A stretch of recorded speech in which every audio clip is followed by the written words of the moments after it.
The Berenstain Bears hug and make up. Okay. When bears are angry and don't get along, a big hug makes up for what went wrong.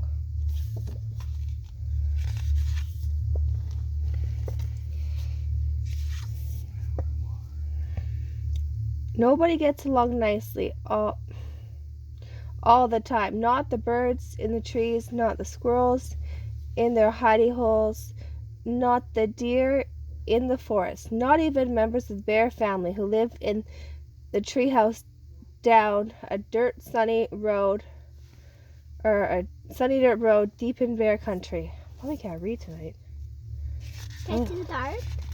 Maybe I just can't read. I don't know. My tongue tied. Mommy can't talk.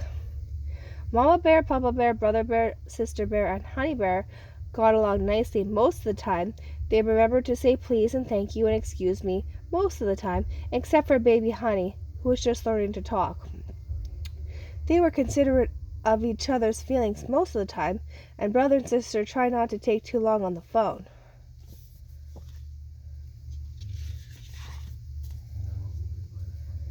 But even happy families like the bear family who love each other very much don't get along all of the time. It didn't happen very often, but there were days where the whole family woke up grouchy and got up on the wrong side of the bed. When it happened, though, it made for a bad day in the treehouse.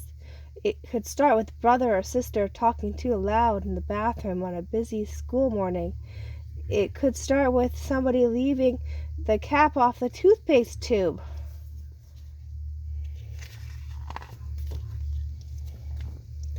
It could start with somebody accidentally stubbing a toe. Yes, even Mama sometimes started off on the wrong foot. It didn't help when baby Honey decided to join in and start crying at the top of her lungs. Things got even worse at breakfast. Manners were forgotten. Nobody said, please pass the jam, or may I have the honey. The bears just reached and grabbed their dog, Little Lady, got a little worried and hid under the stairs. Goldie, the goldfish, hid under the water castle.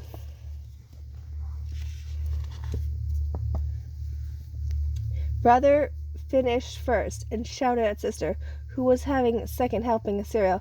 Come on now, you slow poke, or you'll make us late for the school bus. Who are you calling slow poke, you dumbhead? Sister shouted back. You were the one who made us late yesterday when you forgot to have Mom sign your test paper. That'll be quite enough, shouted Papa, name-calling, roared Papa, banging the table so hard the whole treehouse shook. And quite enough table banging, said Mama. You're worse than the cubs. Grrr, said Papa, jamming his hat on his head and storming out the door. Brother and sister usually sat next to each other on the school bus, but this morning they came on the bus looking like storm clouds. I saved seats for you, said their friend Lizzie Bruin. I couldn't sit next to him if it was the last bear on the earth, said sister. That goes double for me, said brother, stomping to the rear of the bus. And all through recess and lunch break, they refused to have anything to do with each other.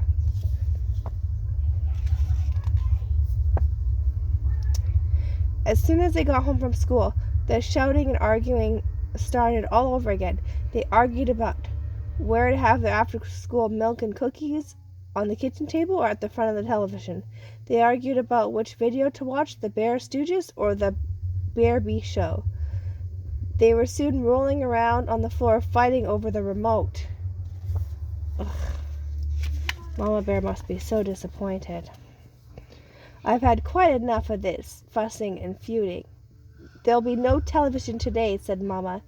She not only took away the remote, she pulled the plug on the television. Just sit yourselves down and do your homework.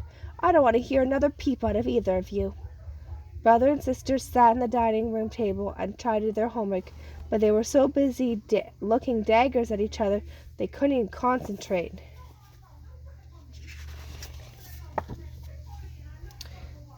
By the time Papa came home from his shop, the bears' bad day had become a full-fledged family feud.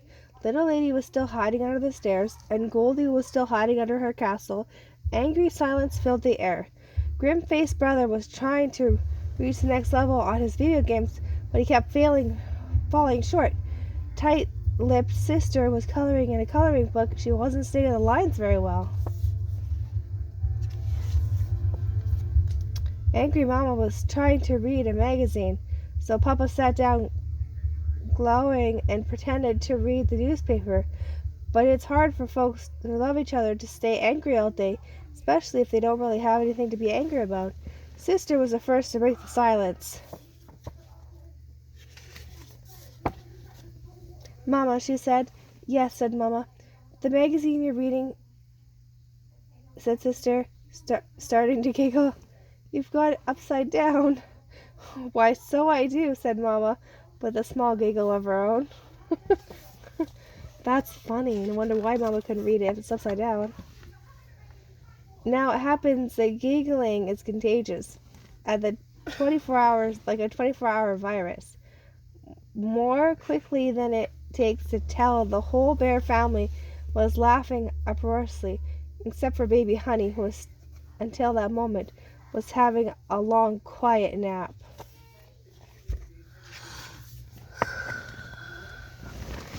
They were laughing so hard their sides hurt. They laughed so hard their tears rolled down their cheeks. And what were they laughing at? They were laughing at themselves for wasting a whole day being angry about nothing. Little Lady came out from under the stairs. Goldie came out from under her water castle, and Honey Bear saw her once angry family dry their tears and hug and make up. The end.